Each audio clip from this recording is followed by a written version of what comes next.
Hello everyone, कैसे हैं आप सब? आई होप आप सभी अच्छे होंगे और अपनी तैयारी जो है वो अच्छे से कर रहे होंगे यहाँ पे।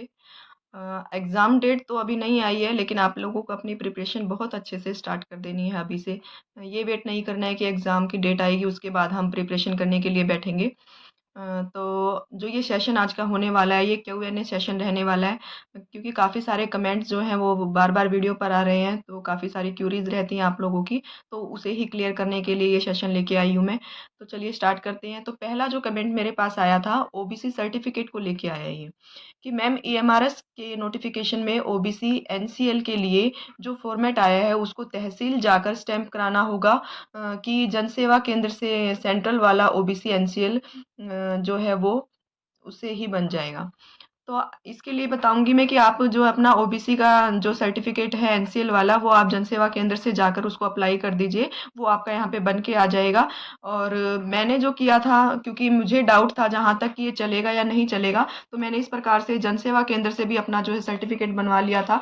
बाकी जो इसका फ़ॉर्मेट है यहाँ पे, जो नेस्ट ने दिया हुआ है, इस प्रकार से फ़ॉर्मेट बना के पूरा यहाँ पे तहसीलदार के साइन करा के मैंने ये रख लिए थे और ये मैंने करा लिया था। तो जो पिछली बार का अगर बात करूँ मैं, 2023 में जो फ़ेज़ 1 आया था, उसके अंदर मैंने ओबीसी का सर्टिफ़िकेट रिज़ल्ट आने के बाद बनवाया था अपना जनवरी में जाके। लेकिन आपको ऐसा नहीं कराना है। यहाँ पे इन्होंने जो है क्राइटेरिया जो दिया गया है यहाँ पे, ओबीसी का आपको जो सर्टिफ़िकेट बनाना है, वो आपको जो लास्ट जो कट ऑफ डेट रखी है इन्होंने 23 अक्टूबर वाली, उससे पहले का आपका होना चाहिए। 1 अप्रैल से लेके 23 अक्टूबर के बीच का आपका सर्टिफ़िकेट जो है वो बना हुआ है, तो वो आपका यहाँ पे चल जाएगा। फिर इसके बाद एक और आया है कि इसी के ऊपर, कि ओबीसी का क्लियर करें कि एनसीएल होना ज़रूरी है क्या? एनसीएल का क्राइटेरिया क्या है? अगर आप रिजर्वेशन के लिए यहाँ पे फॉर्म अप्लाई कर रहे हैं, तो आपको एनसीएल का सर्टिफिकेट बनवाना ही पड़ेगा। और जो क्राइटेरिया इसका रहने वाला है एनसीएल का, यहाँ पे 8 लाख से जो जिनकी इनकम कम है सालाना, तो वो यहाँ पे एनसीएल कैटेगरी के अंदर जो है वो काउंट किए जाते हैं, और ऊपर इससे ऊपर वाले आप एनसीएल कैटेगरी में नहीं आएंगे। तो इसके बाद एक और क्वेश्चन पूछा गया है यहाँ पे, कि मैम 2023 में एक ही पेपर हुआ था, लेकिन इस बार जो है पेपर में डिस्क्रिप्टिव पेपर भी पूछा जाएगा, जो 16 मार्क्स का रहने वाला है। इनके 15 क्वेश्चन जो है वो 4-4 मार्क्स के पूछे जाएंगे। 150 शब्दों के अंदर उनके आंसर देने हैं। तो इस बारे में गाइड करूँ मैं आपको। और साथ में इन्होंने ये भी पूछा है कि ज्योग्राफी कंटेंट के लिए चैनल यूट्यूब पर या टेलीग्राम पर पीडीएफ प्रोवाइड कराएं। तो देखिए यहाँ पे जो पेपर होने वाला है डिस्क्रिप्टिव, तो जितना भी मैंने आपको सिलेबस एनसीईआरटी के लिए बताया कि एनसीईआरटी से पढ़िए, क्योंकि सारा सिलेबस एनसीईआरटी से ही आने वाला है यहाँ पे। और जो आप प्रैक्टिस करेंगे, एनसीईआरटी के टेक्स्ट बुक के क्वेश्चन पीछे दिए गए हैं, आप वहाँ से प्रैक्टिस कर सकते हैं उन क्वेश्चंस की। जैसे ही आप चैप्टर कंप्लीट कर रहे हैं, तो उन क्वेश्चन को साथ साथ लिख के प्रैक्टिस भी करते रहिए, तो वहाँ से आपका एग्जाम जो है आसानी से निकल जाएगा यहाँ पे। तो ये साथ में बात कर रहे हैं यहाँ पे कंटेंट प्रोवाइड कराने की। अगर पीडीएफ की फॉर्म में आपको जो चाहिए कंटेंट, तो मैं अपने टेलीग्राम चैनल पे आपको प्रोवाइड करा दूंगी। लेकिन अगर यूट्यूब पे अगर आप वीडियो की उस पे मांग रहे हैं, तो देखिए अभी टाइम इतना नहीं रहता है कि भाई मैं अलग से जो है वीडियो यहाँ पर बना के डालूँ इसके लिए। और यहाँ अभी शायद पढ़ने वाले कैंडिडेट भी उतने नहीं होंगे कि जिनको ज्योग्राफी की क्लासेज यहाँ से पढ़नी है। अगर कैंडिडेट ज़्यादा होते हैं यहाँ पर, अगर तो मैं आप लोगों के लिए ज़रूर एनसीईआरटी की क्लास लेके आऊँगी। कमेंट करके मुझे ज़रूर बताना कि आप लोगों को ज्योग्राफी एनसीईआरटी यहाँ पर पढ़नी है, तो मैं ज़रूर आपके लिए क्लास लेके आऊँगी। और यहाँ पर जो कैंडिडेट हैं हमारे, अगर वो ज़्यादा रहेंगे तो ही पॉसिबल ये हो पाएगा। फिर इसके बाद पूछा था एक ने कि मैम क्या ईएमआरएस में इंग्लिश मीडियम में पढ़ाना होता है? तो देखिए यहाँ पे जो नेस्ट ने अभी नोटिस निकाला था कि जो हमारे स्कूल हैं ईएमआरएस के, वहाँ पे इंग्लिश मीडियम जो है बच्चों के लिए अप्लाई करना है यहाँ पे। और जो उन्होंने कंडीशन रखी है कि 9th क्लास से लेकर 12th वाले जो क्लासेस हैं, वहाँ पे इंग्लिश मीडियम उन्होंने करना है। लेकिन जो हमारे बच्चे हैं स्कूल में, जो ये बैकग्राउंड जिससे आ रहे हैं, वहाँ पे ये हिंदी मीडियम बैकग्राउंड से आ रहे हैं, और एकदम से इनको वहाँ हिंदी से इंग्लिश में कन्वर्ट करना पॉसिबल नहीं है यहाँ पे। तो अभी जो चीज़ें चल रही हैं यहाँ पे, हिंदी मीडियम ही पढ़ाया जा रहा है। बस इनको थोड़ा सा इंग्लिश के फ्लो में लेके आया जा रहा है। जो भी जो टर्म्स होते हैं, जो कंडीशंस हैं, जो वर्ड्स हैं, उनको इंग्लिश के माध्यम से, हिंदी के माध्यम से बाइलिंगुअल वहाँ पे पढ़ा के, ताकि बच्चे जो है थोड़ा थोड़ा इंग्लिश की तरफ अपने आप को कन्वर्ट कर सके। अगला कमेंट पूछा गया कि हॉस्टल वार्डन के ऊपर एक वीडियो बना दीजिए मैम। हाँ, मैं ज़रूर बनाऊंगी हॉस्टल वार्डन के ऊपर एक वीडियो, की जैसे हॉस्टल वार्डन का क्या क्या काम रहता है स्कूल में, कितने आवर्स की जो है उनकी ड्यूटी होती है, क्या क्या फॉर्मेलिटीज़ उनको करनी पड़ती है यहाँ पे, किस प्रकार से बच्चों का ध्यान रखना पड़ता है। तो डेफिनेटली मैं इसके लिए एक वीडियो ज़रूर बनाऊंगी। फिर इसके बाद एक क्वेश्चन आया था कि मैम सब कहते हैं एनसीईआरटी पढ़ना है बट समझ नहीं आ रहा कि एनसीईआरटी में क्या पढ़ें। मैंने टीजीटी हिंदी से फॉर्म फिल किया है, प्लीज़ बताएं कि एनसीईआरटी में क्या करें और कौन सा सब्जेक्ट कौन सी क्लास की एनसीईआरटी से पढ़ें। तो देखिए, मैंने टीजीटी हिंदी वाली मैम से भी इस बारे में पूछा था कि भाई टीजीटी हिंदी की जो प्रिपरेशन है वो कहाँ से करनी है। तो मैम ने मुझे यही बताया कि जो हमारी 11th और 12th क्लास की एनसीईआरटी है वो तो आपको पढ़नी ही पढ़नी है। और बाद में जो अगर आपने एमए जो कर रखा होगा अगर हिंदी से यहाँ पे, या फिर बीए में जो आपने सब्जेक्ट्स अपने हिंदी में पढ़े होंगे, तो वो वाले सब्जेक्ट उनसे भी आप हेल्प यहाँ पे ले सकती हैं। फिर इसके बाद है यहाँ पे कि फैमिली को लेकर रह सकते हैं क्या? हाँ, तो ये मैंने एक सेपरेट वीडियो में भी बताया है आपको कि जो हमें क्वार्टर मिल जाते हैं वो क्वार्टर हमारा ही है। हम उसमें अपने हस्बैंड को रखें, हम अपने भाई को रखें, हम अपनी मम्मी पापा को रखें, अपने बच्चों को साथ में रखें, तो किसी प्रकार की यहाँ पे कोई मनाही नहीं है फैमिली को रखने के लिए। आप आराम से अपनी फैमिली को यहाँ पे साथ में रख के रह सकती हैं। इसके बाद है कि मैम जिनकी शादी हो गई है वो अपने बच्चे हस्बैंड के साथ रह सकते हैं क्या? मेल को साथ रखना अलाउड होता है? हाँ, तो डेफ़िनेटली मेल जो है आपके हस्बैंड, आपका परिवार है वो आपके साथ ही रहेगा। ऐसा नहीं है कि आप नौकरी लग गए हैं तो पूरी ज़िंदगी आप अपनी फैमिली को छोड़ देंगे, तो ऐसा नहीं है। क्वार्टर आपका अपना है, आप अपने बच्चों के साथ रहें, अपने फैमिली मेंबर्स के साथ रहें, किसी प्रकार की यहाँ पे कोई मनाही नहीं होती है। इसके बाद अगला क्वेश्चन है कि टीचिंग के अलावा टीचर्स के क्या-क्या काम होते हैं, वर्कलोड कितना है? तो टीचिंग के अलावा टीचर्स के बहुत सारे काम होते हैं यहाँ पे, अलग-अलग कामों जो हैं वो बँटे हुए होते हैं, साथ में टीचर्स हाउस मास्टर होता है वो भी काम करता है। तो मैं इसके लिए आपको एक सेपरेट वीडियो बनाकर इसके बारे में बता दूँगी कि टीचर्स के जो हैं क्या-क्या काम रहने वाले हैं पूरे दिन में। फिर इसके बाद एक कमेंट आया था कि एसएसटी टीजीटी के लिए गाइड कीजिए।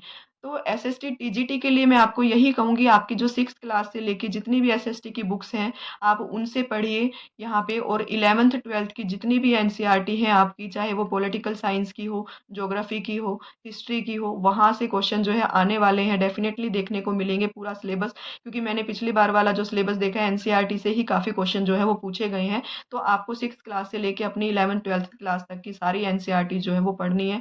बस उसमें ज़्यादा टाइम आपको डीप में नहीं जाना है, आपको ऊपर-ऊपर लाइन्स जो है मेन इम्पोर्टेंट आपको लगे कि यहाँ से क्वेश्चन बन रहा है, वही-वही आपको वहाँ से पढ़ना है, नहीं तो आपका सिलेबस जो है वो कवर नहीं हो पाएगा। फिर इसके बाद क्वेश्चन आया कि टीजीटी क्वार्टर पे भी सेम वीडियो बना दीजिए मैम।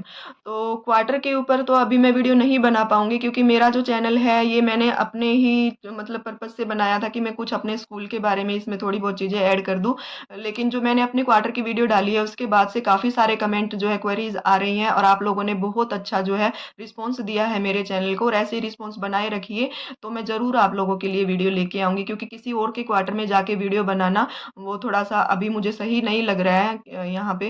तो इसीलिए अगर आपका जो रिस्पॉन्स अच्छा रहा तो मैं डेफ़िनेटली आप लोगों के लिए एक वीडियो ज़रूर लेके आऊँगी। अगला क्वेश्चन मुझसे पूछा गया है कि मैम हिस्ट्री से जो है पीजीटी एग्ज़ाम देना है, ईएमआरएस में तो स्ट्रैटेजी क्या हो सकती है जो स्मार्ट भी हो और यूज़फुल भी हो?